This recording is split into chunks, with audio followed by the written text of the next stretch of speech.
Hello बच्चों, बात करते हैं ट्रिक टू लर्न विटामिन। जो डिफरेंट विटामिन है आपके सिलेबस में, उनको लर्न करने की ट्रिक किसका क्या नाम है। तो ये आपके पास मैंने कुछ कैटेगरीज बनाई है, जैसे ADE के विटामिन है ना। A for retinol, D for calciferol, E for tocopherol और K फॉर होता है फाइटोमेनाडियोना, पर मैंने इसको FITO से लिखा है ताकि याद रहे, फिटो। ठीक है, फाइटो PHYTO भी लिख सकते हैं आप लोग। तो इसको याद करने की ट्रिक क्या है, अरे DC ईटो को फिट कर रहा है। अरे DC, अरे से क्या होगा, ए से क्या हो जाएगा रेटिनॉल, अरे ARE, अरे DC से D और C कैल्सिफेरॉल, और ईटो से हो जाएगा, E से हो जाएगा टोकोफेरॉल, और को फिट कर रहा है। मतलब ये फिट मैंने जानबूझ के बनाया, फाइटो होगा, आप ऐसे को फिट PHYT भी लिख सकते हैं।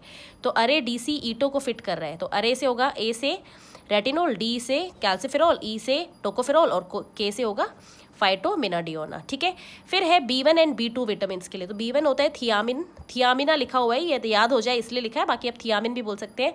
और B2 होता है राइबोफ्लेविन। तो ये B1 है, तो 1 से मैंने यहाँ बनाया थियामिन का टीना, है ना। थियामिन को याद करने का तरीका है टीना, एक टीना, और 2 वाली कौन सी है, राइबो। तो एक टीना की 2 रुबीना थी, ऐसे याद रखना। एक टीना मतलब एक टीना से याद रहेगा B1 है, ये 1 की 2 रुबीना मतलब B2 कौन सी थी, राइबोफ्लेविन। ठीक है, देन B3 एंड B5 के लिए है नियासिन और जो पेंटोथेनिक एसिड होती है उसको एसिडोपेंटो लिखा है, आप लिख कैसे भी सकते हैं बट इससे याद हो जाता है। तो B3 और B5, 3 और 5 है, और यहाँ पर क्या है, निया और एसिड। ठीक है, तो तीन नंबर है ना, तीनों, ये तीनों के लिए बोल सकते हैं 3 और NO। 5 रुपये का एसिड लाई, ये तीनों, एक टीना और 2 रुबीना, ये तीन हो गए ना, एक टीना और 2 रुबीना तीनों। तो यहाँ से याद रहेगा 3 वाली कौन सी है, NO, नियासिन से, और 5 रुपये की 5 वाली एसिड लाई। ठीक है, देन B6 एंड B8 आप वैसे याद रख सकते हैं। B6 पायरिडॉक्सिन के लिए कोड करती है, जिसमें कि हेक्सागोनल होती है वो, है ना। B6 मतलब हेक्सागोनल, तो हेक्सा यहाँ आ रहा है, XX आ रहा है, ऐसे याद रख सकते हैं।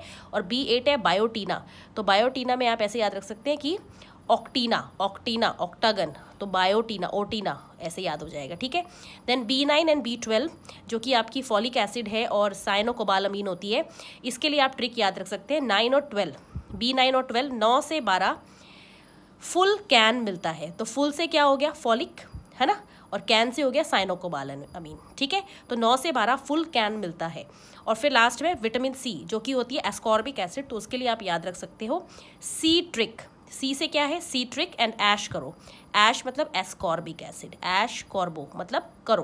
तो ये ट्रिक आपकी जो है, ये विटामिन को याद करने की ट्रिक है। इस तरह की और भी ट्रिक्स मैंने मेरे इंस्टाग्राम और यूट्यूब पे डाली है, और आप इसे फॉलो कर सकते हैं इंस्टाग्राम यूट्यूब पे, और इनको ज़्यादा से ज़्यादा शेयर करिए अपने दोस्तों के साथ। उनको भी ये चीज़ अगर नहीं याद हुई है तो वो इसे लास्ट मिनट में याद कर सकते हैं। Thank you so much.